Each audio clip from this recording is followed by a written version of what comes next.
Oye, no cambiaron mi nombre.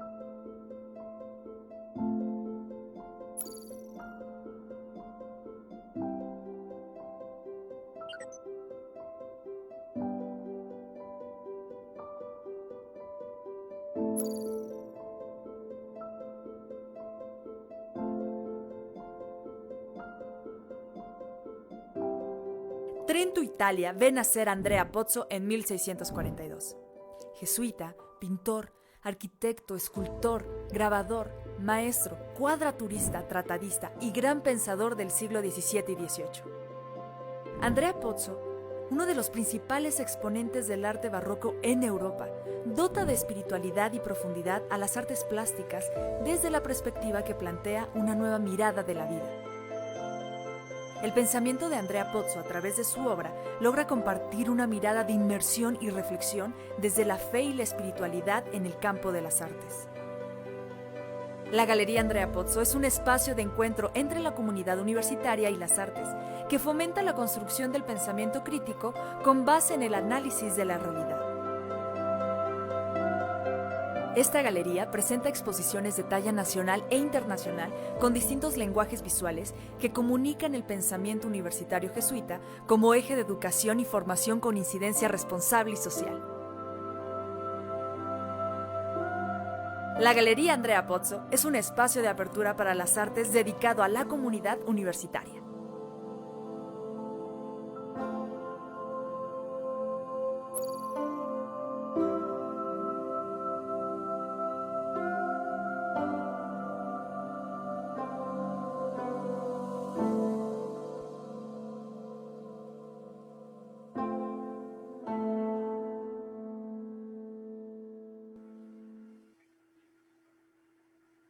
Muy buenas tardes.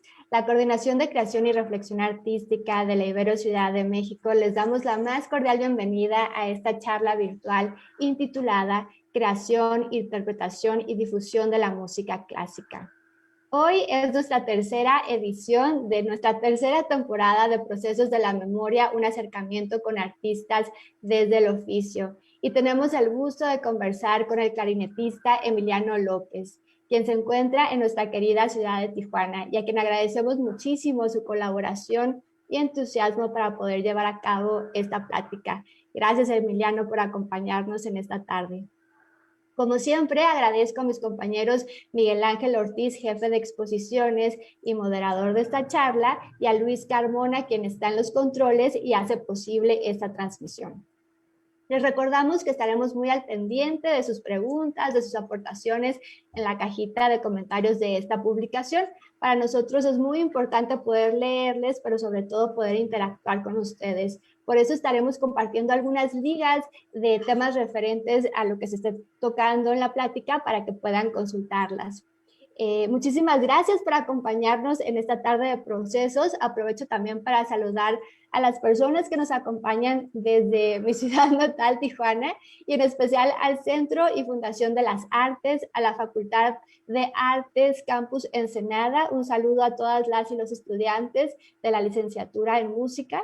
Y a la Orquesta de Baja California, muchísimas gracias por acompañarnos y por difundir esta plática. Sin más preámbulo, pues demos inicio y bueno, como ya nos mencionaba Paquito de Rivera, la música es para tumbar muros y bueno, hoy estamos disipando los muros, las fronteras con esta charla a través de la música. Bienvenidas y bienvenidos. Muchas gracias, Ale. Comunidad universitaria, es un gusto estar nuevamente con ustedes. Nuestra comunidad, recuerden que es una comunidad extendida, no solamente los chicos, las chicas, los jóvenes, los viejos que estén en la universidad son comunidad, somos todos los que compartimos estos intereses y que a través de procesos de la memoria podemos acercarnos un poco más a lo que es la creación artística.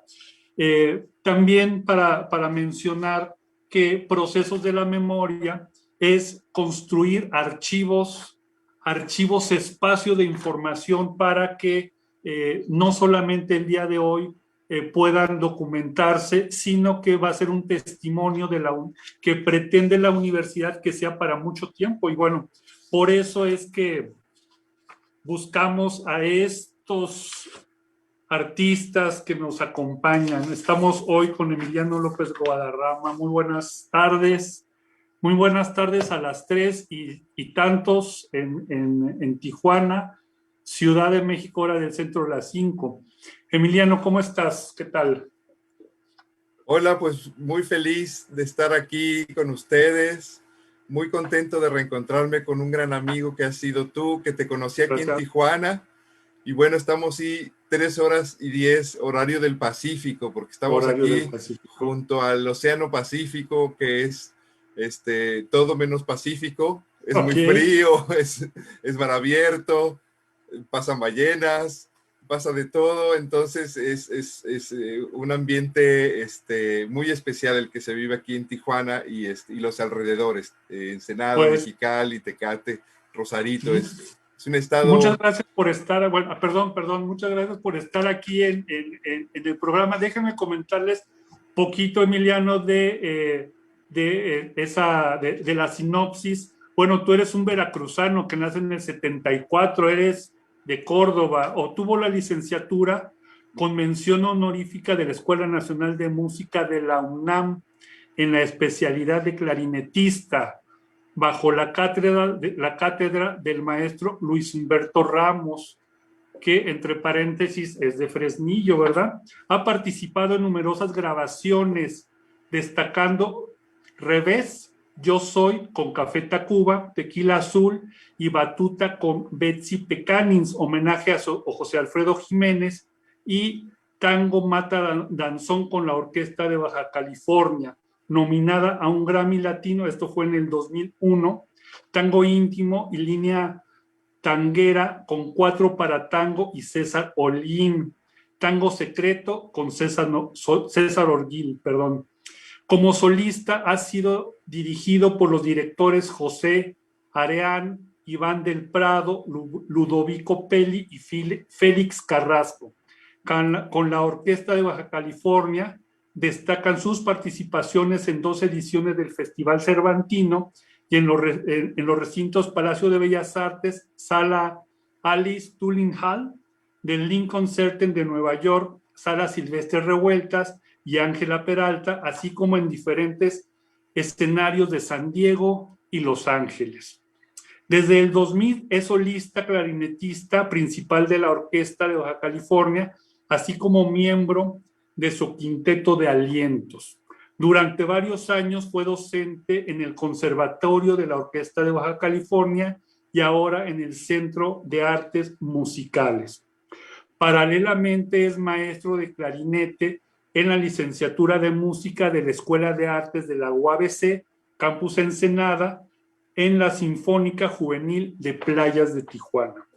Además, actualmente es director de la Orquesta Red Do Re Mi, comunidad integrante del programa de orquestas y grupos escénicos de la Orquesta de Baja California Redes 2025. Y está con nosotros Emiliano. ¿Qué no has hecho en música con el clarinete? Es mucho el trabajo que has desarrollado. ¿Cómo empezó esta aventura del clarinete? ¿Por qué clarinete y no, pues, tocar guitarra? No sé. A ver, platícanos. Bueno, primero que nada, una disculpa, oye, porque creo que nos quedamos hace como 10 años atrás en el currículum. Eso seguramente fue un dedazo mío que te mandé. Entonces, quiero aportar una cosita más, nada más. Sí, claro. Además de haber tenido el privilegio de trabajar en la Sinfónica Juvenil, ahora ya no lo hago y quiero hacer esa aclaración porque hay otra maestra, colega mía, que es la nueva maestra ahí y que hace una labor extraordinaria. Y no importa, todo lo demás ha ido evolucionando, okay. Sigo haciendo mucho de lo que mencionaste y algunas otras cosas. Y como dices, pues soy muy curioso, ¿no? Tanto en mi faceta de maestro, que pues empezó muy temprano, empezó como una búsqueda también de comunicación y de aprendizaje, porque cuando enseñas, aprendes. Y entonces ahí, desde los 14 años, te podría decir que estoy colaborando en proyectos en la Ciudad de México primero y luego acá en Tijuana hasta poder escalar a ser maestro de la UABC en Ensenada en la licenciatura, donde hemos tenido el privilegio de hacer clarinetistas licenciados, digamos. Oye, ¿no? pero, ¿por qué el clarinete? ¿Cómo fue ese encuentro? Porque bueno, en ciertas áreas, en ciertas regiones del país hay un acercamiento más ordinario, más cotidiano con este instrumento, pero no es común, inclusive en los entornos. ¿Cómo llegaste a ese instrumento? Mi primer instrumento, el instrumento al que le di seriedad, por decirlo, porque jugué con muchos, o sea, tuve experiencias de niño con un piano en casa de mi abuelo, con xilófonos en la escuela, cantando en un coro, o sea, conocí la música y como fuera que la pudiera tocar en la edad infantil, viviendo todavía en la Ciudad de México, después de haber nacido en Córdoba, pues esa fue, yo creo que hubiera podido ser cualquier instrumento en realidad. El chiste era poder hacer música, ese era el punto. Ahora, el primer instrumento que tomé con seriedad y que le di seguimiento durante toda mi infancia, a partir de que me fui a vivir a Hermosillo, Sonora, donde viví pues por 9 años, de ahí es mi papá y es mi familia paterna, entonces soy también jarocho sonorense, fue la flauta dulce, esa flauta Okay. que todos odian en la secundaria, por justa razón, obviamente. Ese fue mi instrumento. Entonces yo tocaba música renacentista a los 10, 11 años y música medieval y llegué a tocar un poco de barroco y hasta ahí. Y ese era como mi parámetro musical, mi experiencia que me llevó al clarinete, porque cuando cumplí 12 años ya se me hacía un instrumento chiquito. Ya quería yo experimentar algo más grande. Entonces, yo no lo escogí, me lo pusieron en las manos. O sea, ¿Cómo fue ese encuentro? me llevaron, cuando yo ya no quería seguir tocando la flauta, que la verdad lo sigo haciendo y lo sigo enseñando, y me fascina la flauta dulce, es la mejor forma de empezar a enseñarle un aliento a los niños chiquitos. Entonces, me llevaron a la banda de la Universidad de Sonora, siendo yo un adolescente y donde estudiaban y tocaban ahí los chicos de la Universidad de Sonora. Me llevaron y yo ya leía música, yo ya interpretaba y dijeron, pues mira, aquí están los instrumentos, pero lo que necesitamos es un clarinete, un clarinetista en la Okay. banda. Entonces, pues tópele, ahí está el clarinete. Yo traía las ganas y las intenciones del saxofón. Después toqué saxofón y fui rockero y toqué en varios grupos en la Ciudad de México como saxofonista. Y con la Orquesta de Baja California alguna vez grabé algo. En el de Betsy Pecanins está ahí una intervención con saxofón. Tuve mis grupos de rock en la Ciudad de México, Los de Abajo, Una Cosa que Mata, y era saxofonista, finalmente lo hice, pero pues me pusieron el clarinete en las manos. Y a partir de ahí nació algo que en la relación de los instrumentistas con su instrumento es una relación de amor, odio, con todas sus complicaciones. O sea, es una extensión de ti. El instrumento se vuelve tu otra faceta, tu gran tarjeta de presentación. Es el instrumento, porque bueno, en las diferentes disciplinas, evidentemente el cuerpo es fundamental, cómo se usa el cuerpo, pero incluso veo que los instrumentistas adoptan posiciones o creo que hasta deformaciones o adaptaciones para entre el instrumento y el cuerpo. Es el cuerpo, pero ¿qué pasa con esa relación? Porque es extraño para las personas que no estamos familiarizadas con esto. Sí, eso forma parte de las especialidades de la música. Hay que decirlo, porque hay quien es multiinstrumentista, hay quien es compositor, hay quien es Okay. maestro de música o etnomusicólogo, o en mi caso, porque estamos hablando de mí y por eso estamos hablando de esta faceta, un especialista en un instrumento, alguien que no hace nada más que especializarse y tratar de que ese sea el instrumento con el que realice su profesión. Entonces, por eso digo que hay que, en este caso, pues hablar de mi faceta, de mi perfil, ¿no? Y en tanto en tanto clarinetista, o sea, yo estudié una carrera en la Nacional de Música que se llama licenciado instrumentista. Entonces soy un instrumentista si hablamos de profesión. Y pues cualquiera entonces puede decir en qué, porque lleva una especialidad en clarinete, ¿no? Entonces eso fue lo que estudié. ¿Y cuál es la relación? En principio, pues que eres tú convertido en sonido, es un timbre particular, es una historia, el instrumento trae cargando una historia cultural de muchos países, todo un repertorio musical, si hablamos de la música clásica, que nos define a nosotros en muchas maneras cómo pensamos, cómo somos como clarinetistas y cómo nos distinguimos a la vez que nos parecemos, por supuesto, con otros muchos músicos.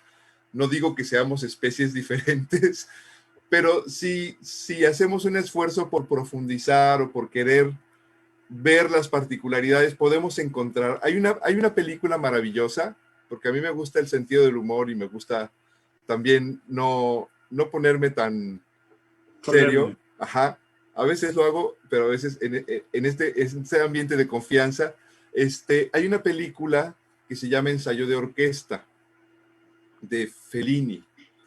Y es una manera divertida de conocer esas particularidades y esas, pues digamos, psicologías de los instrumentistas, que los instrumentistas somos personas muy, muy meticulosas, que organizamos muchísimo nuestro tiempo, que somos, en la manera en la que nos relacionamos con los demás, a veces, pues, de una manera complicada de elaborar el discurso, de tener el acercamiento, porque estamos metidos con nuestro instrumento, trabajando con él demasiadas horas. Y convivimos con otros como nosotros, que están también especializándose en su instrumento, si pertenecemos a un grupo o una orquesta que a veces tiene esta definición de que no hay mucho margen de maniobra. Eres clarinetista y tienes que ser el clarinetista. Ahí no puedes decir, oigan, ahora yo quiero experimentar con las percusiones y no, o sea, te contratan para tocarlo de clarinete. Entonces, esa especialidad conlleva a veces también, pues, esa vida, esa cotidianeidad, y a partir de ahí te relacionas con el mundo. Entonces, oye, pues... bueno, a ver, tu mundo personal es el instrumento. Decías hace un momento que es comunicar a través de la música, pero también tienes que hacer esa interrelación entre lo que tú estás construyendo como instrumentista. ¿Cómo te relacionas con los otros? Vamos a partir la pregunta en dos. ¿Cómo llegas a la Orquesta de Baja California? Porque, bueno, creo que es un momento importante en tu carrera. ¿Y cómo un instrumentista se integra en ese mundo de todos los demás? Bueno, hay que decirlo para quien no lo sepa, que la Orquesta de Baja California, sobre todo cuando yo llegué, era un ensamble orquestal. O sea, éramos 13 músicos, luego fuimos 15, en algún momento llegamos a ser 25, ahorita somos otra vez como 17. Finalmente es un ensamble orquestal, lleva el nombre de Orquesta de Baja California.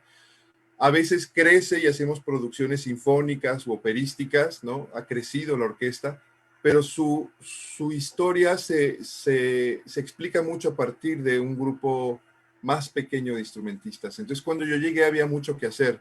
Había mucho que hacer porque aunque somos 2 clarinetistas en la orquesta, en realidad cuando yo llegué éramos de a uno, excepto en los violines y en los clarinetes. Éramos 2 violines y 2 clarinetistas. 2 clarinetes. Y el otro clarinetista es un ruso que me lleva 20 años, que toca maravillosa música judía, que es especialista en lo clásico, que tiene su experiencia inmensa de música en Rusia y luego en México con la Orquesta de Baja California. Y pues yo llego a ocupar un lugar que debe ser distintivo, que debe ser pues al nivel de los demás músicos que no eran mexicanos, eran casi todos rusos. Entonces, pues para mí llegar a Tijuana fue en mucho como si me hubieran mandado a Moscú, ¿eh? Así debo confesarlo con muchísimo amor por mis compañeros, no crean que eso es algo despectivo, sino aprendí muchísimo. Entonces, a partir de ahí, mi vida como músico profesional en Tijuana ha sido la de comprometerme a que sea una especialidad que tenga sentido en Baja California. No tiene tradición. En Baja California todo es nuevo. O sea, el clarinete en Baja California se conocía por Sinaloa con la banda, o por Oaxaca con la banda. En San Quintín hay muchísimos oaxaqueños, pero aquí hay muchos sinaloenses en Tijuana. Entonces, esa era la experiencia del clarinete, y también las big bands, el jazz, toda esa parte, ¿no? Pero el clarinete clásico, pues tiene muy poca historia como tal, ¿no? Entonces, pues mi responsabilidad era mostrar el repertorio, estarlo mostrando, ser copartícipe de la orquesta, pero también hacer grupos de música de cámara, hacer grupos como el que tuve de tango, hacer grupos, colaborar con todo mundo y aprender a fluir aquí en esta región sin perder mi identidad de clarinetista. Al contrario, más bien multiplicándome. Hoy por hoy tenemos pues un ramillete de buenos maestros y buenos clarinetistas, casi todas mujeres, por cierto, a quienes quiero muchísimo y admiro, porque cada quien ha sabido hacer de su carrera una profesión parecida a la mía, pero muy particular en cada caso, porque no todos son o no todas son solo clarinetistas como yo.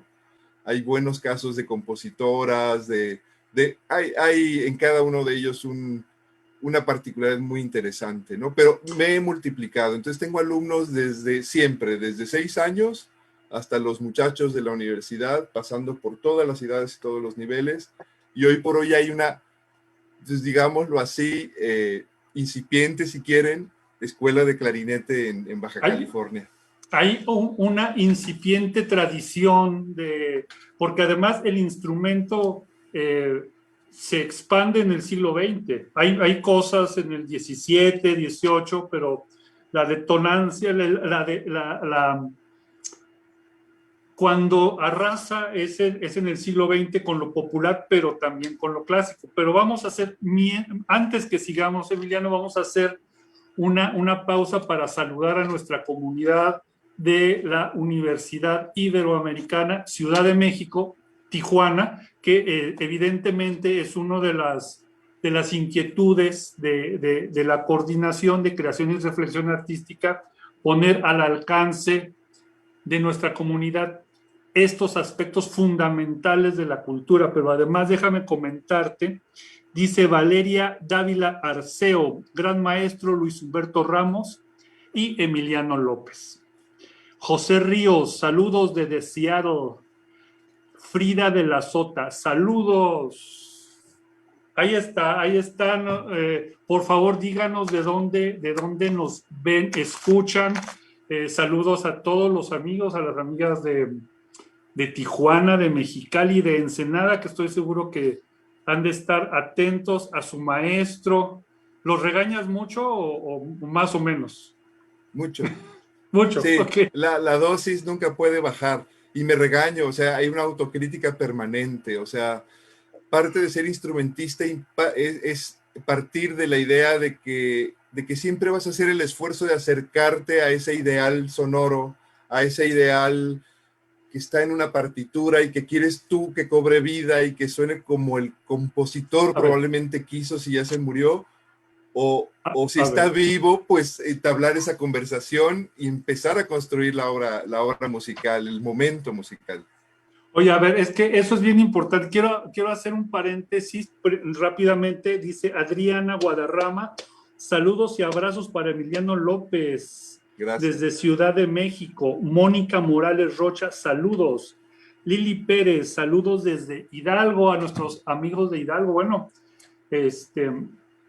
a ver, hay una concepción, creo que es más o menos general, de que la música clásica es inmóvil, que no se ha movido, que nunca va a ser diferente, pero con esto que nos dices de buscar el punto fundamental en la música a través de tu instrumento, pues está absolutamente viva.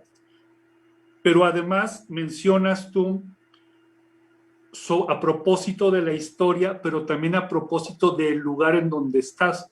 Yo con eso entiendo que es una es una experiencia artística compleja. ¿Cómo manejan esto los músicos, los instrumentistas? ¿Cómo ha sido tu experiencia? Porque, bueno, no es estudiar, bueno, estudian muchísimos años, pero además es extremadamente detallado el proceso que ustedes tienen. Cuéntanos de esa experiencia.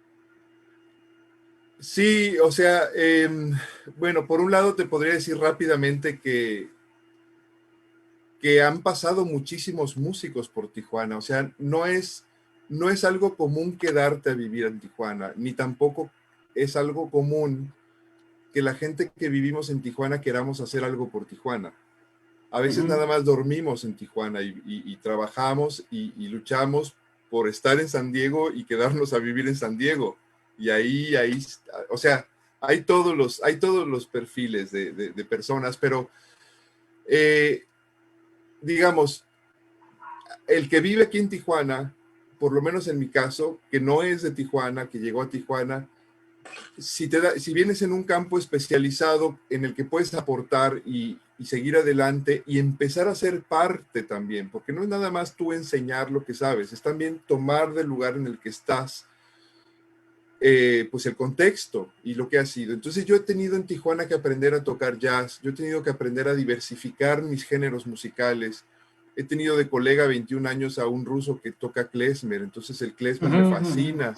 Es decir, Tijuana para mí ha sido el acercamiento al mundo en muchos sentidos, aunque pues no desdeño y no olvido y no deja de ser importantísimo en mi vida como músico el haber vivido en la Ciudad de México y todos los viajes, todas las experiencias de todo tipo, no nada más voy a decir así de los países y de las grandes salas, no. Haber tocado en Santa María Tlahuitoltepec, en Oaxaca, arriba de la Sierra de Juárez, para todos los mijes, que son como yo también grandes instrumentistas, en el sentido grandes, no me refiero a importantes nada más en ese sentido, sino gente que ama la música y que toma el instrumento como una parte suya, como alguien que necesita el instrumento como un agregado a su personalidad, a su realidad, al potencial que tiene, ¿no? Entonces, bueno, pues es un ir y venir, o sea, sí me ha tocado entonces diversificarme en Tijuana y aprender a ser multi e interdisciplina, que no es lo mismo, y he explorado muchísimas cosas que a lo mejor en otra ciudad me hubiera tenido que definir un poco más. Por ejemplo, el tango, ¿no? Aprendí a ser tanguero y hablar con el caló y a leer y a tomar vino y a saber un poco de tango en su estilo musical, pero también en su historia. Y fue muy curioso porque en el aprender el tango me di cuenta que Tijuana y Buenos Aires son muy parecidos. O sea, estas historias de los recién llegados, de los que vienen huyendo, de los que vienen migrando, de esta frontera entre el bien y el mal, de esta atmósfera como cabaretera y musical, y es muy interesante. Porque bueno, incluso creo que de un tiempo para acá, o sea, no más de 10, 15 años, quizá 20, ha cambiado la imagen de Tijuana, y uno de los eventos que comenzábamos hace un momento era la nominación a los Grammys de la orquesta. Entonces, ese también es un ambiente, esto que decías que Tijuana te enseñó a estar en el mundo, por ahí creo que es, ¿cómo fue esa experiencia como artista, como creador, de estar en ese grupo que, bueno, fue comentadísimo en su momento, y yo creo que es algo muy importante en el currículum de la orquesta? Yo pienso que también ha sido una experiencia importante para ti. Sí, pues digamos musicalmente, tanto la Orquesta de Baja California como Cuatro para Tango han sido plataformas de desarrollo musical y de un intensísimo trabajo que se expresa en producciones discográficas con la orquesta, pues la maravillosa nominación que, como te digo, cuando decimos nominación al Grammy, nunca nos lo dieron porque no nos lo ganamos, pero hablamos de ella como si hubiera sido realidad, ¿no? Entonces, pero además de eso, pues la experiencia de trabajo en varias áreas de la música, con varios estilos, con la orquesta, los viajes que se han podido hacer, los conciertos que se han podido hacer con la orquesta, y por otro lado con Cuatro para Tango lo mismo, ¿no? La experiencia de dejar esa huellita de discos, de producciones que tienen cada uno su historia, cada uno su proceso, y las experiencias con público en lugares formidables que, como digo, algunos tienen un renombre importante, pero muchos otros, hay fotos y hay videos de espacios independientes, de underground, tanto en Argentina como en Tijuana, como en la Ciudad de México. No fue nada más el Palacio de Bellas Artes, también fueron todo tipo de lugares, galerías, librerías, calle. Hay por ahí un video que les mandé, que estamos tocando aquí en la calle en Tijuana. O sea, la experiencia musical hay que vivirla al completo, sin menoscabo. Y a ver, bueno, esa es una experiencia, pero en el sentido de lo interior del trabajo, ¿cómo se prepara un músico, un instrumentista para desarrollar esto? ¿Te desvelas todas las noches? ¿Cómo le haces? A ver. No, no me desvelo mucho porque hay que estar de la salud, del cuerpo, de la mente, hay que estar muy bien, hay que estar muy equilibrados. Esta cuestión así de que es la bohemia de los músicos, en mi especialidad, en la música que yo hago, no es de todos los días. Yo puedo escoger cuándo me voy al lugar del Nopal en Tijuana o algún bar a tocar, acompañar poesía, por ejemplo. La poesía aquí en Tijuana se lee de noche. Esa es una particularidad de la lectura de poesía en voz alta en Tijuana. La gente que hace poesía le gusta leer en la noche. Entonces, si se trata de eso, sí, lo programo, lo ensayo, me gusta y quedar bien con mis amigos de esos ambientes. Yo pues trato de presentarme en los espacios culturales que hay para hacerlo, y para ello preparo trabajo con la orquesta o con los grupos con los que esté tocando. Ensayo muchísimo. Entonces, Perdón, ¿cómo es esa preparación? ¿La preparas de un día para otro, de una semana? ¿Cómo es eso? ¿Cómo es esta cotidianidad que, bueno, vemos una presentación es 1 hora, 40 minutos, pero ¿qué hay atrás de eso? no, hay una infinidad de cosas, pero en principio te mostraría esto, y no vayan a creer que voy a presumir. Es algo simbólico. Esto, un reloj para un músico es fundamental. Es la expresión de la vida del músico, porque el reloj te marca el tiempo que tienes para estudiar, el tiempo que tienes para ensayar. Todo está cronometrado. El ensayo es de 9 a 1 y el descanso es justo a la mitad. Y son tantos minutos. Y antes de empezar a tocar yo necesito 5 minutos para prepararme. O sea, el uso del tiempo en el músico es muy minucioso. Es como un laboratorista que prepara cosas que tienen una receta y que hay un protocolo, un paso que el tiempo te lo exige y te lo marca. Por otro lado, hay clases, doy muchísimas clases, entonces también cada alumno tiene su horario. Ahora más con la pandemia tengo alumnos en Miami, en Mexicali, en Ensenada, aquí mismo en Tijuana, que no están en mi casa. Entonces, el uso del tiempo es una herramienta muy fina y muy compleja en la vida de los músicos. Pero además el tiempo, este mismo reloj que marca un segundero que ya nadie usa, el segundero es timing, el segundero es música, pam, pam, ahí estamos, ya estamos tocando. Entonces, a partir de que usas el tiempo y lo subdivides y lo aceleras o lo desaceleras o lo manipulas, y la partitura te lo dice, la partitura te dice muchas cosas relativas al tiempo, te dice con moto, mucho, y ahí te pone la velocidad, que es más rápida que la del segundo. Entonces, ese tipo del uso del tiempo en nuestra cabeza es como un reloj que estamos utilizando de muchas maneras, en varias dimensiones, por decirlo de alguna forma. Y la otra base o eje en el que el instrumentista se mueve es el espacio.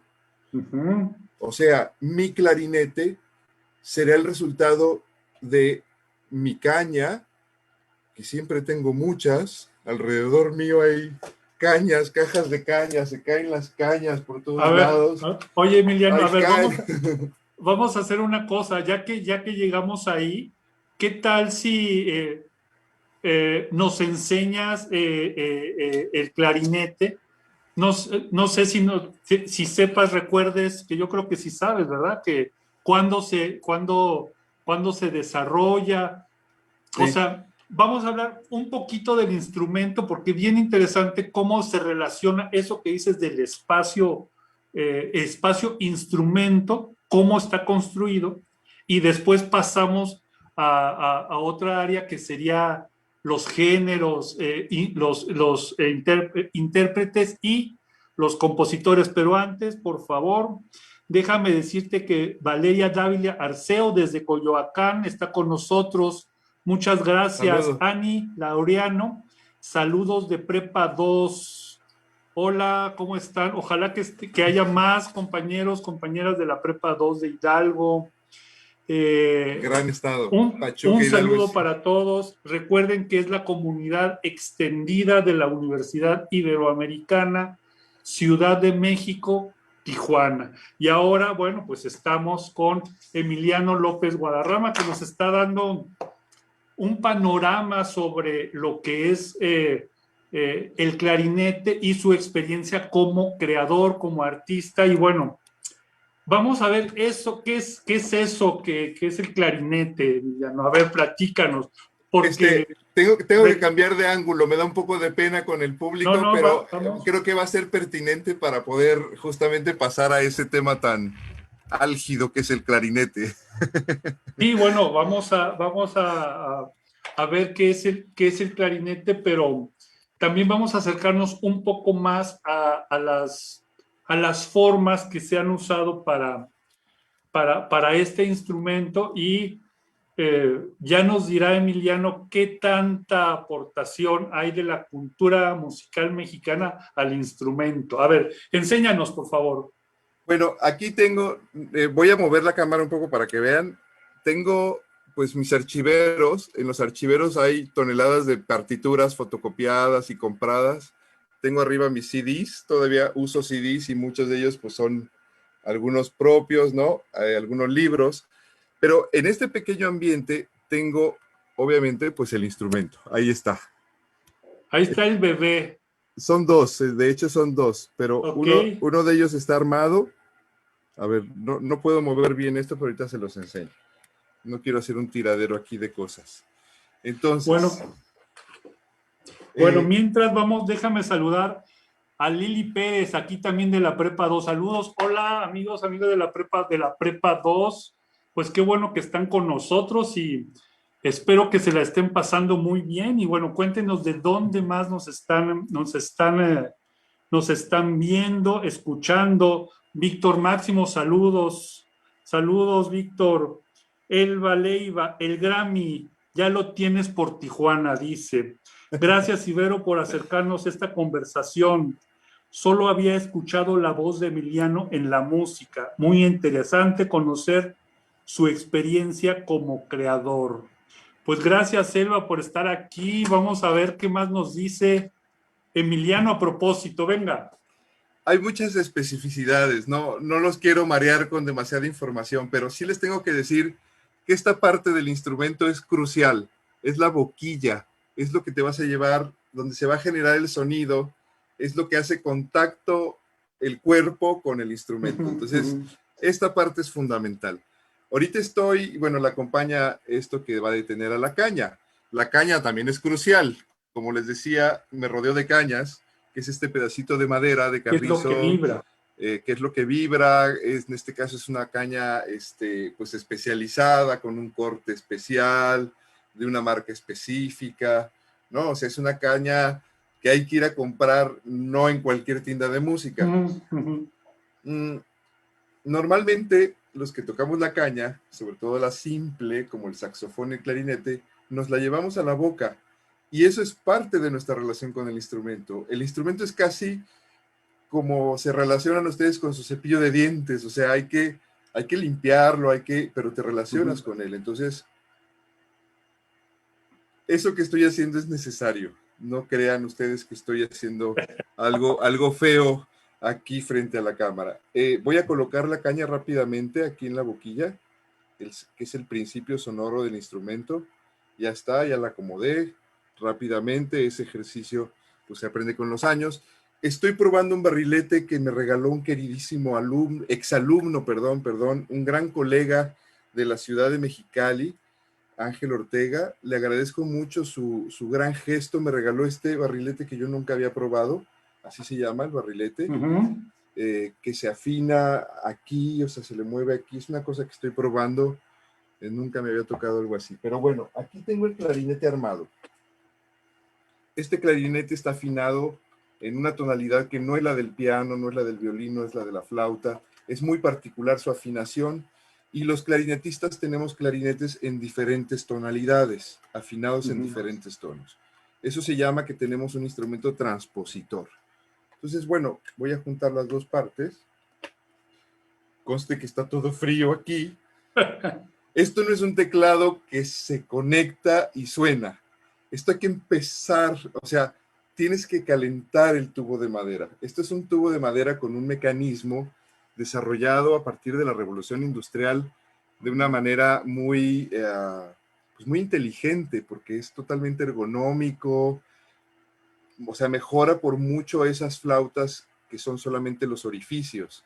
Tiene una singular cantidad de llaves que nos permite hacer con ligereza música en diferentes tipos de escala, no nada más la escala mayor y menor clásica, sino la árabe, la pentáfona, las de jazz. O sea, el clarinete es un instrumento muy que le gusta estar en muchos géneros musicales, que disfruta el instrumento, se la pasa muy bien, y entonces el que lo toca pues disfruta con ello, porque si te pones a tocar cumbia, de repente ya estás bailando con la cumbia y es algo natural.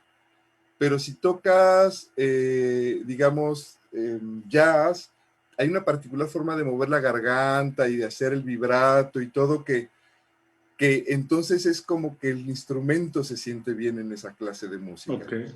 Entonces, digo, ahí empieza la relación, es muy física, ¿no? Mi mano derecha abajo, mi mano izquierda arriba. Todo es completamente ergonómico, digamos, en el sentido de está pensado para las manos de las personas. Bueno, me voy a atrever a hacerlo sonar. No sé qué va a pasar. Espero que no sea un desastre y se vayan todos de esta conversación.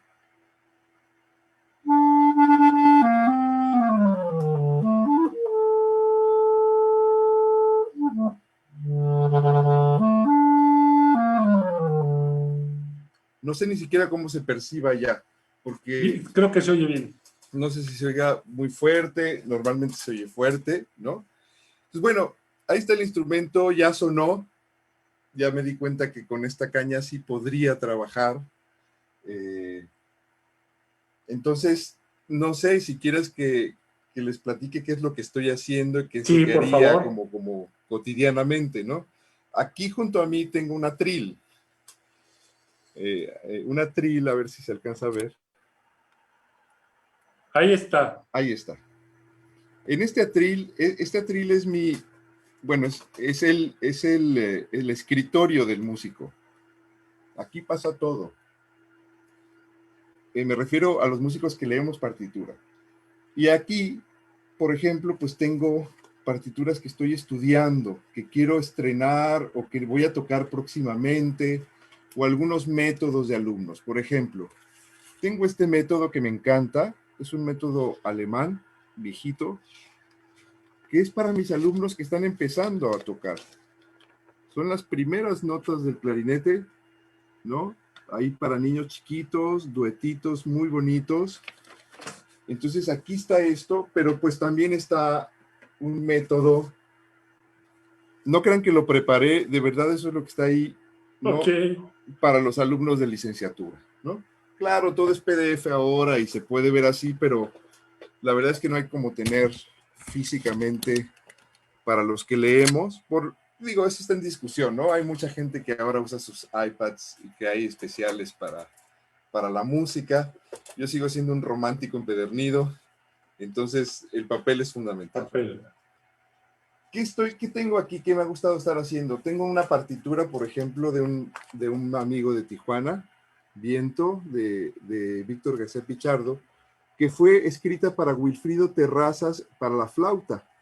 Estoy aquí peleándome con esta partitura y tratando de hacerla sonar en el clarinete. Tengo una partitura que me está enviando una persona que yo no conozco, un inglés, compositor, que escribió este concierto. An Englishman in New Orleans, de Paul Coles, de Inglaterra. Entonces es como en 3 movimientos la experiencia de un inglés en New Orleans. Entonces, pues tiene como un sentido medio yacero. Lo he estado estudiando, no está tan fácil, porque me gustaría estrenarlo. Me gustaría...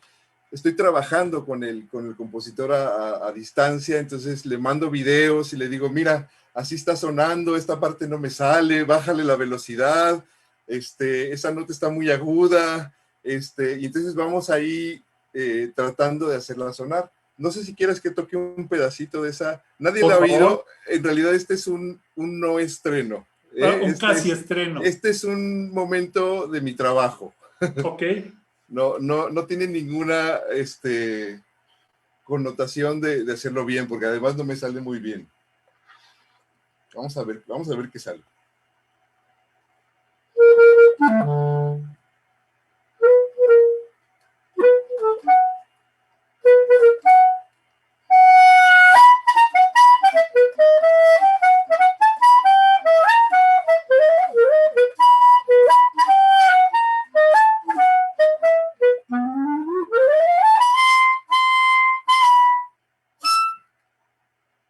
Por ahí, o sea, tiene ese tinte como yacero, ¿no? En su lenguaje.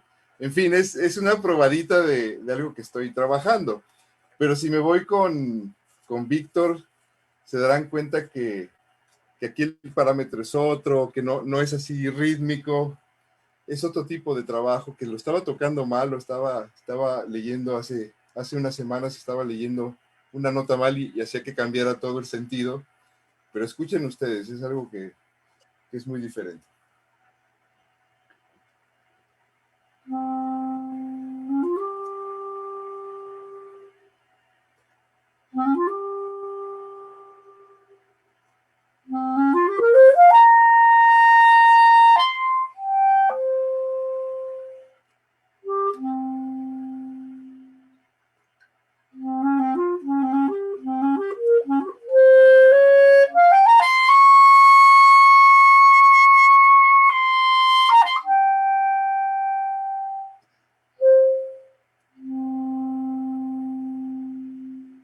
Es una pieza muy contemplativa, así como medio japonesa, ¿no?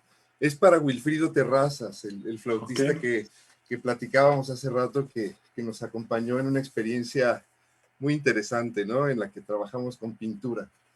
Y bueno, pues sí, tenemos aquí mucha música, algunos ejercicios, tenemos papel pautado, hay que tener papel pautado porque es nuestro papel en el que apuntamos nuestros sonidos, ¿no? Entonces, con ese papel, pues trabajo ahorita con mis alumnos del programa Redes, estamos así construyendo una pieza entre todos. Ahí está el nombre de los chicos que van componiendo su fragmento. Y yo lo paso en limpio y vamos trabajándolo de tal forma que quede como una especie de composición original. Y entonces aquí estoy trabajando todo el tiempo, saco el clarinete, cambio de clarinete, saco la partitura, escucho la música, prendo la computadora, me relaciono con ella. Un poco esa es la dinámica casi diaria, digamos. O sea que, a ver, Emiliano, es que esto que me parece también muy interesante para las personas que no conocemos tanto ese proceso, porque bueno, tienes métodos de desarrollar un proceso de trabajo para formar, para educar. O sea, yo insisto un poco en esto de que la música es un proceso muy complejo, es físico, es intelectual que se relaciona con el entorno y de muchas horas de trabajo, me supongo. Muchos años. O sea, yo ahorita medio toqué por encimita, no toqué con eso que llamaría yo un calentamiento apropiado en el instrumento. Tendría que hacer unas notas largas, buscar una caña, estar una media hora trabajando con él para decir, a ver, vengan, voy a tocarles algo. Antes de empezar media hora. Por lo menos 10 minutos, o sea, si no tienes mucho tiempo, pero si tienes media hora para tocar cosas difíciles que no conoces, que estás preparando, que estás explorando, hay un proceso de calentamiento los dedos. Los dedos hay que ejercitarlos, la boca, la caña hay que encontrarla, hay que empezar a hacer sonar el instrumento y entonces ya a ver qué tienes que estudiar. Y hay que estudiar pues lo que vas a tocar pronto, lo que vas a grabar. Hemos estado grabando mucha música y videos con la orquesta, ahora presenciales, pero muchos los he tenido que resolver aquí en la casa. Y entonces yo me pongo mis micrófonos, pongo la grabadora, grabo y luego edito la música, le pongo reverb porque grabo en una habitación. Entonces todo eso es parte del trabajo y horas que hay que estar o tocando y ensayando, o produciendo o dando la clase, ¿no? Okay. Ahora hago tutoriales, por ejemplo. O sea... El nuevo mundo. Sí. Oye, a ver, una cosa. Dime. En ese sentido del tiempo, dices, no se está haciendo muy bien. De cuando empiezas a no hacerlo muy bien, a cuando tú decides, no sé cómo se decida, si en individuo o en grupo, hacerlo bien, ¿cuánto puede pasar de una pieza sencilla a una compleja? Déjame, me siento con el fondo blanco. Sí.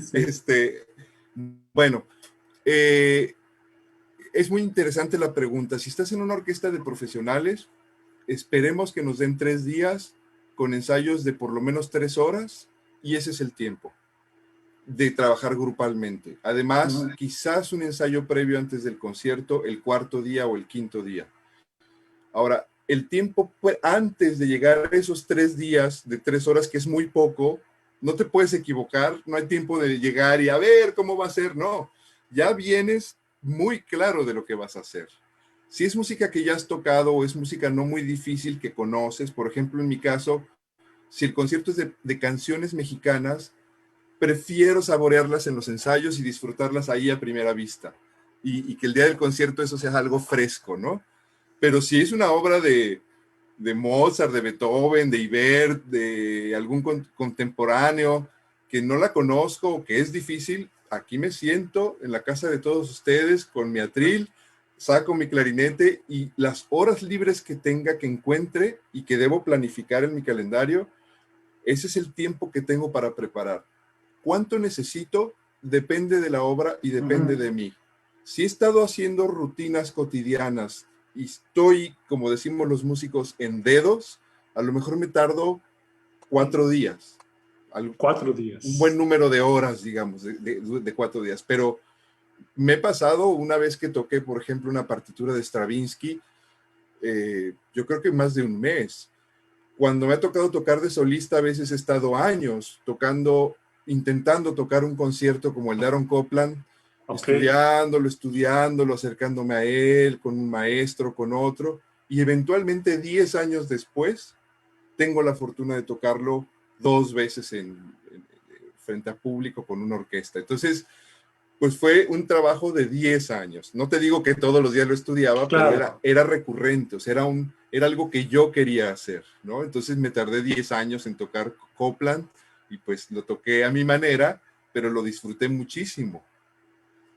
Ok, entonces, bueno, para los amigos, amigas de la comunidad, pues vean que es un trabajo no solamente intelectual, es un trabajo físico que pues requiere mucha disciplina y bueno, como decía Emiliano, no desvelarse tanto, ¿verdad? Bueno, no. Déjame ver qué nos comentan aquí nuestra comunidad. Sandra Sofía, saludos, qué bueno que estás por acá. Qué bueno, nos pedía que tocaras, ya Emiliano tocó algo. Saludos, Sandra. Ana María Gómez, saludos de Naucalpan. Soy maestra jubilada y me parece muy interesante tu conversación. Gracias, Ana. Julius Cruz, Emiliano, felicidades, saludos. Qué bueno verte, exponer y conversar de lo que amas. Te envío fuerte abrazo y que todo sea mejor. Estrellita y... ay, ya se me olvidó cómo se llaman esos, los de la suerte. No. Sí, es el Julius que yo conocí en la carrera, es una persona increíble, gran músico, queridísimo. Si no, seguro es también un Julius increíble. Ok. Yo bueno. Me supongo que es ese Julius porque me está saludando como si me conociera, entonces estoy casi seguro que es ese gran amigo que cultivamos en la carrera allá en la UNAM. Se me olvidó el nombre de la hierbita esa. Bueno, luego el de la suerte, ¿cómo se llama? A ver que nos ayude. El trébol. El trébol de sí, la suerte, claro. de clarinetista. Gracias, oye, muchas gracias. Bueno, a ver, hay algo que quiero preguntarte, pero vamos a esperarnos un poquito. Es sobre estas clases de niños, pero, a ver, contextualiza, por favor, qué es el clarinete para la cultura musical mexicana, popular primero, y al final vamos con esta serie de grandes instrumentistas que tenemos. ¿Qué es el clarinete en la cultura popular mexicana? Sí, bueno, el clarinete está muy extendido y lleva muchos años formando parte del repertorio popular. De hecho, eso es muy claro en Oaxaca, principalmente en Oaxaca, en Veracruz. El formato de la banda oaxaqueña, de la danzonera veracruzana, es algo que tiene muchísima tradición. Y en el norte, tanto Zacatecas como Nuevo León, con una experiencia muy particular de lo que es la polca en el clarinete, digamos, devenida en muchas facetas y muchos diferentes tipos de tocar esas polcas, esas mazurcas, esos chotís, toda esa música del siglo decimonónica, de salón, como se conoce, que por cierto, mi maestro Luis Humberto Ramos ha explorado y ha investigado y hecho discos maravillosos, entre otros músicos mexicanos. Es una música que, bueno, traía los clarinetes, ¿no? Y ahí estamos hablando seguramente pues de españoles, estamos hablando de austriacos, estamos hablando de polacos, estamos hablando de mucho migrante que llegó con el clarinete a esta tierra y digamos hizo que ciertos lugares se caractericen por el uso de este instrumento. Lo usan de manera diferente. En Oaxaca es una manera más clásica. De hecho, la gente casi siempre está sentada y tocan como así el clarinete como para abajo, ¿no? De esta manera. Así veremos a los clarinetistas en Oaxaca. Pero si se van a Mazatlán, no se asusten. Si llega el clarinetista y hace así, ¿no? Y te apunta con la campana que un instrumentista clásico como yo, pues normalmente escondemos un poco o si es necesario, disparamos, ¿verdad? Pero en Sinaloa, que me ha tocado tocar con clarinetistas sinaloenses de banda, es increíble. La sonoridad del instrumento es estruendosa y es otro instrumento. Entonces, yo como clarinetista me gusta probar un poquito de todo. No dejo de estudiar como me enseñó mi maestro Luis Humberto y como hay que hacerlo y enseñar el sonido, el movimiento del dedo, esa cosa que es como la técnica, pero también me gusta mucho todo lo que son la técnica extendida que se necesita para la música contemporánea, por ejemplo. Una muy sencilla para demostrarlo, digamos, para hablar de algo, podría ser el glissando, que es muy característico en el jazz.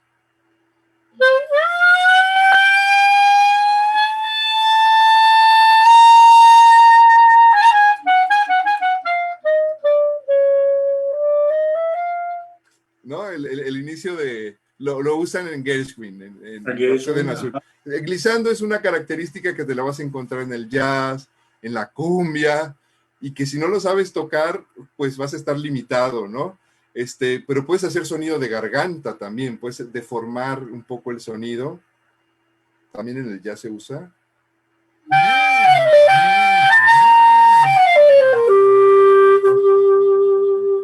Entonces puedes empezar a jugar ya con cómo quieres que suene, qué puedes hacer, qué técnica extendida te sabes y qué quieres tocar. No, pues yo quiero tocar son cubano. Entonces, bueno, estábamos hablando de México, ya no me quiero ir a Cuba, pero en México pues hay muchas formas de tocar, pero pues está la tradición salsera, se puede tocar música tropical, la cumbia que se baila en todo nuestro país nos gusta, con influencia colombiana, ¿por qué no?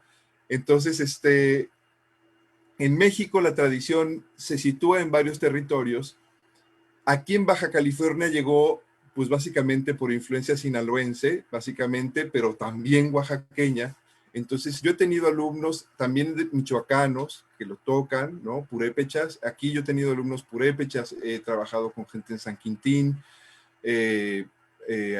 con gente de Oaxaca directamente y con sinaloenses, pero con muchos tijuanenses de otros lugares, en el que pues les enseñamos cómo yo toco, ¿no? O sea, con qué métodos, con qué técnica, y ya cada quien explora y se va a donde más le gusta, ¿no? Ok, bueno, pues entonces hay que estar atentos entonces a estas formas que cada región, según lo que entiendo, le da su toque y su punto al instrumento, como platicábamos hace rato de tu propia experiencia. Pero además de todo esto como profesional, trabajas con niños, trabajas en una asociación. Cuéntanos como un puente qué es esta asociación, cómo se construye eso y tu experiencia como profesor, hacia dónde va esa experiencia y cómo forma parte de tu ser artístico. Sí, bueno, la docencia artística en nuestro país es todo un tema. Es todo un tema porque no se estudia como tal, sino que muchos artistas nos lanzamos a dar las clases de música en este caso, ¿no? Eso no quiere decir que tengas vocación o que tengas demasiadas herramientas para enseñar, como hay que enseñarle a un niño o a un joven o a un adulto. Hay que utilizar lenguajes diferentes y no es lo mismo ser maestro en una universidad con la responsabilidad de ser clarinetistas que van a vivir de eso o que van a tener ese título y que van a tener que salir a ser profesionistas en ese sentido, a enamorar a los niños con la música y si quieren pasar un tiempo por el clarinete o por la flauta, lo hagan y lo hagan bien y experimenten lo que es estar con alguien que se dedica a eso. No solamente que tiene la experiencia de enseñar, sino que además le apasiona la idea de tocar música. Entonces yo trato de enfocar eso, o sea, como que no puedo hacer réplicas de mí, no puedo hacer muchos Emilianos. Sería equivocado como artista, como maestro, pretender que todos toquen como yo y le entren al ruedo del clarinete como yo le entro. No, sería terrible eso. Más bien, yo les enseño lo que sé, a su nivel. He tenido que romper paradigmas como músico clásico, para hacer un proyecto que en Tijuana llevamos 10 años construyendo y que ha sido complicadísimo, darle una fisonomía, mantenerlo, darle también un sentido que no es estrictamente el de la escuela de música, porque no es un lugar donde nada más se aprende música. Se ha querido que ese lugar también implique un crecimiento personal y familiar incluso. Entonces estamos hablando de un programa comunitario que no es nada más música, sino que ha querido esforzarse en construir comunidad, en que la gente que pase por ahí, de todo tipo, buena y mala para la música, buena y mala para la vida, tenga sí algo en común, que es la música, y que a partir de ahí la relación pues puede ser lo mejor posible, bajo parámetros musicales por lo menos, ¿no? Entonces es un programa que ha atendido a muchísimos niños en Tijuana y en Baja California, a los que les damos los instrumentos, creamos orquestas, creamos coros, y los mismos maestros, algunos funcionamos y otros no funcionamos, porque dar clases grupales a niños que a lo mejor no tienen demasiadas referencias, por un lado, de lo que implica una orquesta, pero además no necesariamente van a tener continuidad en la música. No cualquier músico especialista quiere dedicar una parte de su tiempo y de su vida. Yo llevo 10 años en esto y cada vez me apasiona más me conflictúa, me confronta, a veces hay altibajos, pero definitivamente me ha hecho ser otro tipo de maestro, no nada más el maestro universitario, académico, especialista, sino el que aprende de la comunidad, el que se flexibiliza, el que cambia, el que le da una vuelta completa a todo lo que aprendió para hacerlo de otra manera y ver si funciona.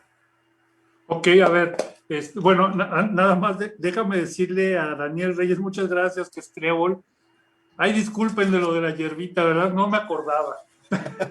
El trébol. El trébol que se lo echan a las ensaladas también. Oye, a ver, hay dos cosas así que son muy importantes en este sentido, porque bueno, también en general, evidentemente no todo el mundo, pero sí hay una generalidad de percepción de que los talleres de arte, de artes visuales o de danza o las clases de música deben de venir en profesionales de alguna manera, ¿verdad? Uh-huh. Pero esto que me dicen me parece sumamente importante de cómo la experiencia de la música puede reconstruir una identidad, pero además que esa identidad no es un individuo, sino puede ser la familia. ¿Cómo, qué pasa en ese sentido? ¿Por qué es importante en ese sentido? Lo que estás tocando es un tema amplísimo. Tiene que ver con la tradición de la música, con la responsabilidad que carga el músico en la familia y en la comunidad. En Oaxaca eso se entiende perfectamente lo que estoy diciendo. Es una obligación, pero nadie se siente obligado. Todo el mundo está contento con hacer parte de la comunidad a través de la música, en este caso. En otras ciudades donde eso no es un compromiso comunitario, hay que crearlo. O sea, no hay ningún ritual humano que no conlleve algo de música. Y saber algo de música te acerca a lo más sagrado, a pensamientos demasiado profundos y filosóficos. Entonces, la música o la experiencia artística en general, que puede ser multidisciplinaria, que puedes tener varios acercamientos, yo creo que es fundamental para concebirte como un ser humano. Sí. Es lo humano. Sí, o sea, el arte es humana, está hecha por el humano, pero pues nuestro consumo es necesario para poder ser, para que tenga todo esto sentido. No sirve para otra cosa el arte si no es para eso, ¿no? Ahora, yo creo que cualquier niño, ya no lo digo yo, lo dice la UNESCO, tiene el derecho de la experiencia del arte, que es una experiencia de reflexión y es una experiencia de creatividad, de construcción de lo que no es concreto, o sea, de lo abstracto, poder eventualmente traer algo físico o una experiencia que entonces te haga entender cosas tuyas o de lo que te rodea o de lo que ha pasado o de lo que pudiera pasar. Es decir, ya la experiencia cada quien la vive, pero creo que es muy importante. Ahora, insisto, voy a insistir en dos cosas, que son pensamientos que a mí me ha generado a partir de trabajar en este programa. Uno, no todos los músicos ni todos los artistas estamos preparados para dar lo mejor de nosotros como maestros. Eso es algo que hay que decirlo, porque estamos acostumbrados a que todo artista debe ser un buen maestro y se le pagan sus clases de lo que sea, ¿no? Y está bien, es una forma de vida de nosotros los artistas, pero también es muy importante que hoy por hoy el que se dedica a eso estudie pedagogía, estudie esa dimensión que es el acercamiento del conocimiento a los humanos. Y eso lo digo para mí en primera persona. Yo debo esforzarme por saber cada vez más de la psicología de los alumnos, de cómo tratarlos. Ahora que estamos cambiando, Miguel Ángel, y perdón por hacer esta mención, está cambiando nuestra época. Esta época, las mujeres nos lo están diciendo, ya es otra época. Y eso es muy importante cuando enseñas la música. Esta relación de poder de los maestros del arte con los alumnos que quieren saber ese conocimiento ancestral, está bien porque tiene su admiración, tiene toda esta parte, pero hay que saber hacerlo. Hay que saber a quién le diriges la información. Hay que saber hacer sentir bien al alumno con lo que tiene para dar. Y si no va a ser especialista en tu instrumento, si no va a ser otro clarinetista, instrumentista, pues que disfrute el clarinete. Y ahí tienes a Valeria Dávila, que es una extraordinaria clarinetista, pero que además canta y compone y toca el piano y toca el acordeón y tiene muchas facetas. Y tienes a Frida de la Sota, exalumna mía que hizo la carrera en clarinete, pero egresada de la Ibero con diseño gráfico y además es compositora increíble. Son dos mujeres cuyo perfil debería ser también importante como el de un especialista y cada quien tener su lugar de exploración y su lugar de trabajo, ¿no? De interacción social, digamos. A ver, es que nada más, por favor, toca ese tema porque, bueno, luego necesitamos hablar de los compositores. Ya casi se nos acaba el tiempo. A ver, hay un desdén en general también, evidentemente no es de todas las personas, pero hay un desdén por el arte, porque por un lado todos queremos estar cerca del artista, por otro lado todos decimos que la cultura es importante, pero también hay un desdén por esta sofisticación, diría yo, de vida. Y eso tiene que ver con los chicos, ¿verdad? Con esto me surgió a partir de cómo nos relacionamos con los colegas no expertos y cómo se desarrolla este vínculo con la comunidad a través de esas reflexiones profundas. ¿Hacia dónde va este desdén, pero también hacia dónde va este amor por compartir? Porque, bueno, evidentemente la música, como todas las demás artes, es compartir. Sí, es colegiada. El concierto implica eso, la congregación, el concertar es reunir. Entonces, si vas a hacer un concierto, tiene que haber público, si no, estás frito, ¿verdad? Entonces, bueno, yo creo, Miguel Ángel, eso es lo que me he dado cuenta, que la música está ahí. Todas las familias tienen manera de expresar sus gustos y sus afinidades por el ser musical, por el hecho musical. La distancia la hemos creado nosotros, a veces también los especialistas somos culpables de alejarnos en nuestra pretensión de ser increíblemente virtuosos. De repente solamente queremos que nos aplaudan los reyes y los presidentes, que a veces son tipos geniales como Luis XIV, ¿no? Pero muchas veces están ocupados por muchas otras cosas o no tienen mucho tiempo para sentarse a escuchar un concierto. Entonces, ese es otro tema. El político son a los únicos que no les perdono que no hagan cosas de verdad interesantes por el arte, pero todos tenemos ganas de la música y todos tenemos ganas de pintar y todos tenemos ganas de escribir. Yo lo experimento. Cuando he pintado, he tomado diplomado de un año de artes visuales y la experiencia fue increíble.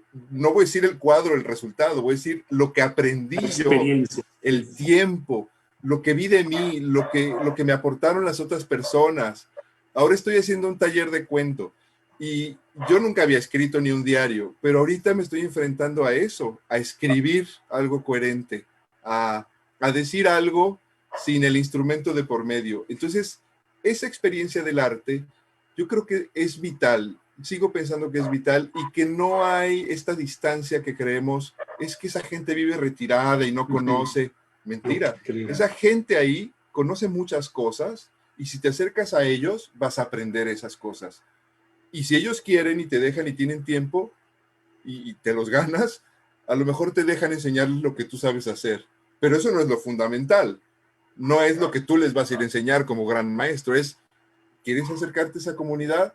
Pues aprende de ellos y trata de aprender lo bueno, por supuesto, ¿no? Lo que te sirva, ¿no? Entonces, ese trabajo comunitario se hace muy poco, cada vez se hace más.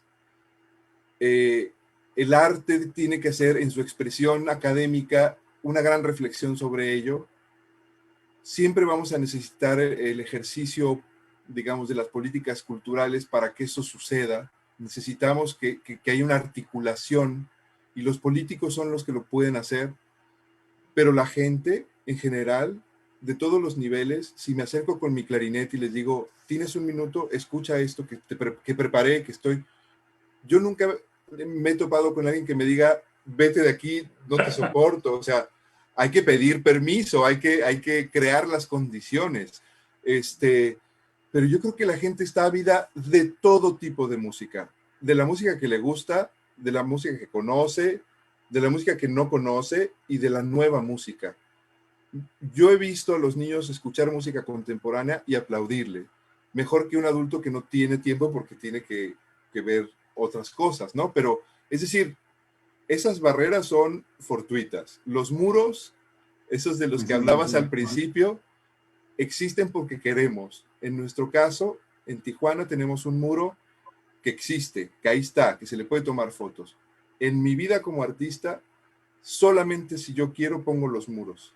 Prefiero quitarlos y prefiero fluir un poco con eso, ¿no? Con esa idea, aunque inevitablemente haya diferencias y roces y complicaciones. Claro, bueno, entonces tenemos que relajarnos en ese sentido, ¿sabes? Poder acercarnos a esto que dices que no necesariamente conocemos, pero quizá pueda ser una buena experiencia, ¿verdad? Y quizá en este sentido, con estas experiencias, tener esto que decías, que es una reflexión profunda de lo que somos como personas.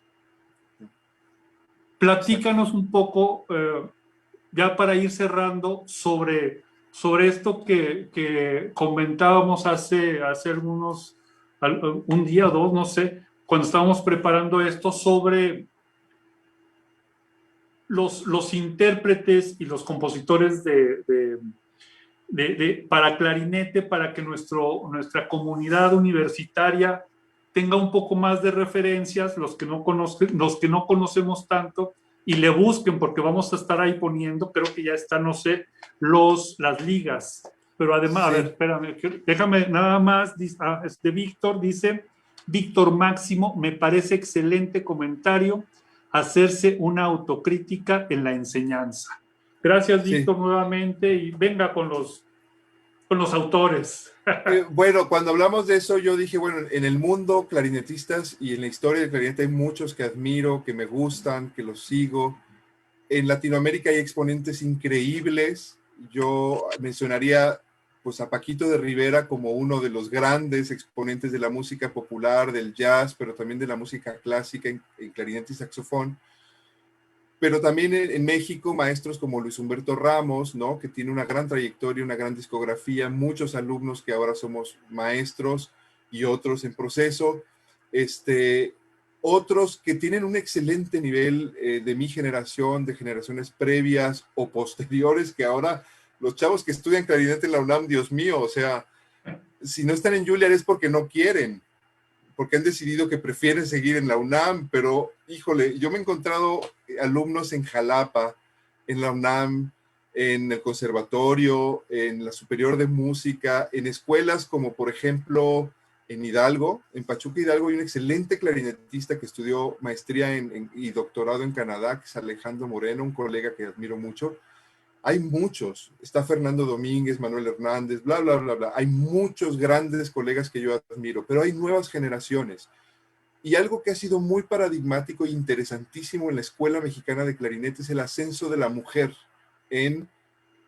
no nada más en la interpretación, como maestras también, pero ahora también como compositoras de música para clarinete o que incluyen en su formación el clarinete, además de otras facetas, y hacen que el clarinete aparezca de una nueva manera. Entonces, yo podría hablar mucho de los maestros, de las maestras, de otros clarinetistas de mi generación o más grandes, pero yo quisiera dedicarle el comentario a Valeria Dávila y su trabajo como estudiante de música, pero ya como un músico que explora diferentes géneros con el instrumento en la Ciudad de México, con muchos grupos, ella sola, que canta, que toca el piano, etcétera, y con Frida de la Sota, que tuve la gran fortuna de que fuera mi alumna, pero que era también diseñadora gráfica, pero que también es compositora y ahora me encanta tocar su música. Si tengo la oportunidad de estrenar algo, pues me siento totalmente satisfecho porque además es alguien que es de Ensenada, entonces siento que tomo un poco de la savia de este territorio cuando hay un compositor. Me encantan los compositores de Baja California porque están desprendidos del ego son gente que trabajan muchísimo, entonces los admiro mucho y hago amistad con los compositores. Tener esta alumna, exalumna, quiero decir, ahora colega, Frida, pues ha sido un gran descubrimiento para mí. Entonces, a ellas dos les dedicaría el futuro de este instrumento, porque hablar, les digo, de estas otras eminencias y otros maestros como yo, pues podríamos hablar mucho, pero preferiría ejemplificar, y aquí en Baja California tenemos varias mujeres increíbles en el clarinete, Marta, María Fernanda, Frida, Yadin, ¿no? Que han terminado la carrera, ahora Sofía, que está haciéndola. Son mujeres que espero no olvidar a ninguna, con otros alumnos, hombres por supuesto, pero aquí en Baja California, curiosamente, la cuota de género está al revés. Han sido más estas chicas, estas mujeres increíbles, las que me han dado la oportunidad ahora de, como colegas míos, aprender un montón de cosas, ¿no? Y me siento bien, bien orgulloso, bien contento y completamente sincero, ellas lo saben, que estas ganas pues de hacer esta escuela baja californiana de clarinete, pues es una realidad a partir de otras personas, no solamente en mi caso, ¿no? Ejemplifícanos un poco para poder entender la magnitud que nos estás comentando. Evidentemente, si es una generación más joven, tendrá puntos específicos, pero ¿cómo sería esa diferencia en general de esta aportación de estas jóvenes artistas a la riqueza del patrimonio musical de México? Bueno, pues para empezar, creo que ya nos queda muy claro a todos los varones de nuestra generación que estos son otros tiempos y que ellas nos están reeducando porque están haciendo evidentes situaciones de maltrato, situaciones de inequidad, y no quiero profundizar en eso porque es un debate muy complejo que no debemos dar nosotros, sino que nos tenemos que comenzar a preguntar qué es lo que ha fallado, en qué tenemos que nosotros... entonces, el que la mujer componga, el que la mujer interprete al mismo nivel que los hombres, nos permite subrayar esos temas. Entonces, Frida, por ejemplo, escribe de muchos temas, ¿no? Le escribe a los aguaros del desierto, le escribe a las tribus originarias de Baja California, le escribe a la pandemia, toca mucho jazz, que se llama ¿Por qué grita esta mujer?, que es un poema de una argentina que hace la reflexión en su poema sobre ¿y por qué está gritando esta mujer? O sea, ¿qué está sucediendo? ¿Qué nuevo paradigma, qué nuevo momento de la historia estamos viviendo que no nos hemos dado cuenta? Y por eso hay quienes gritan, ¿no? Entonces, en ese sentido, Frida me parece que es muy acertada en sus dimensiones que toca. Y por otro lado, Valeria, que la conozco de hace menos tiempo, que evidentemente es más joven que yo, pero lo que he visto en su trabajo, acercamiento al klezmer, su manera de componer que me recuerda a gente increíble como Laurie Anderson, como Tom Waits, en una frescura increíble en la Ciudad de México, con grupos bien interesantes, acercándose al jazz también.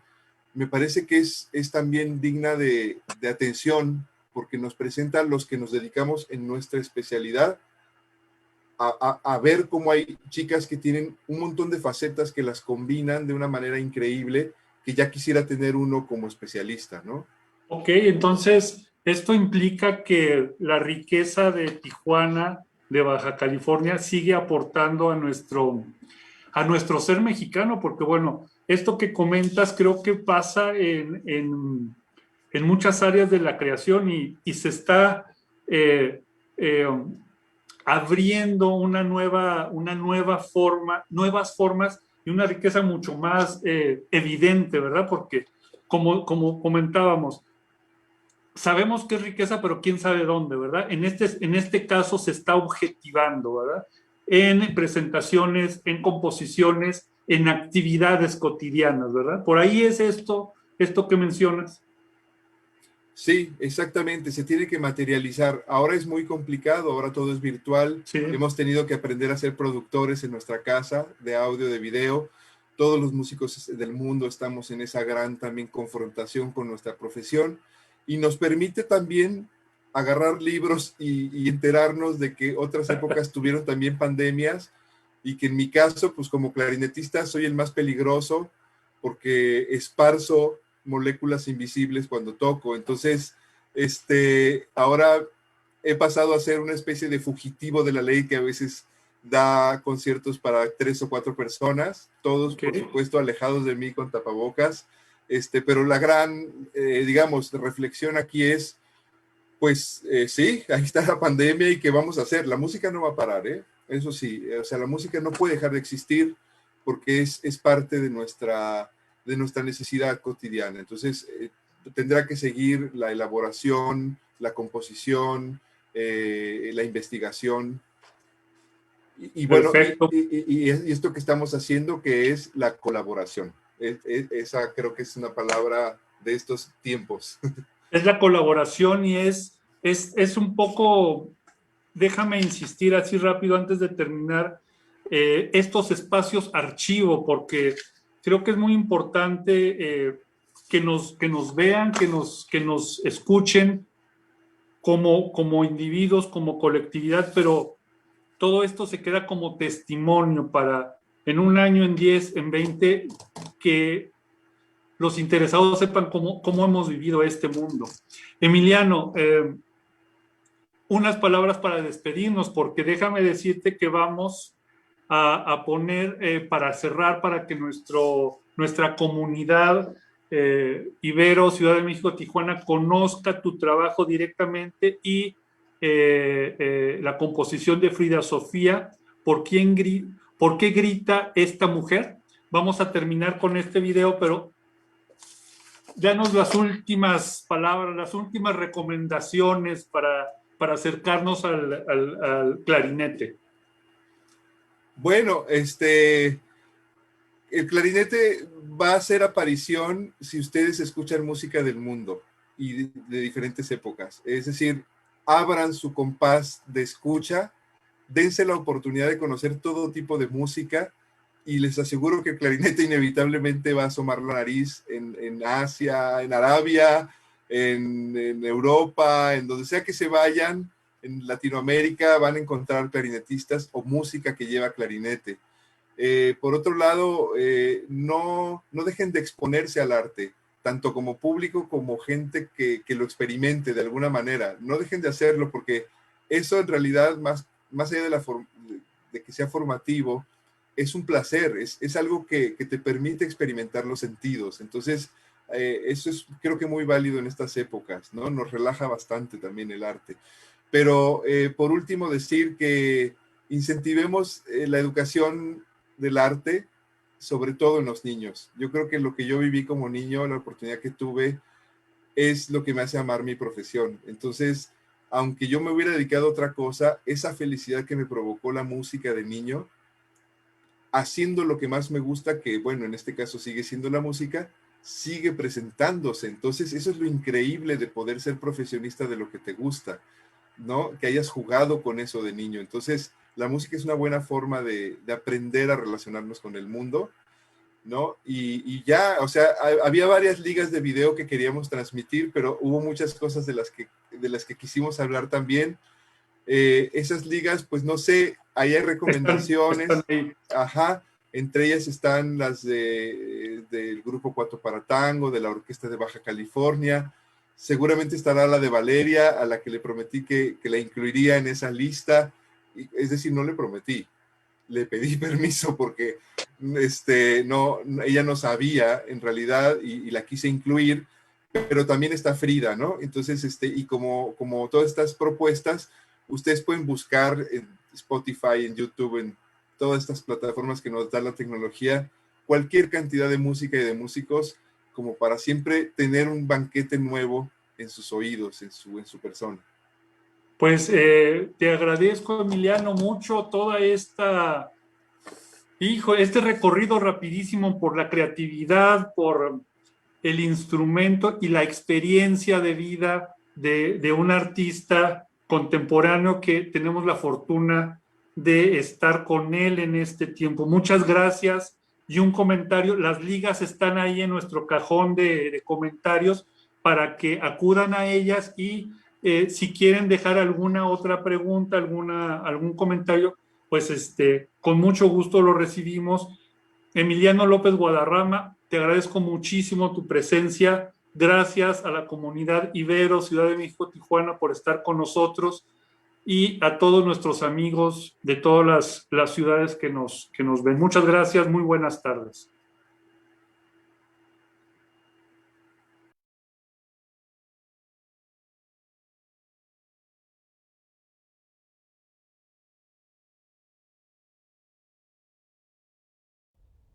Por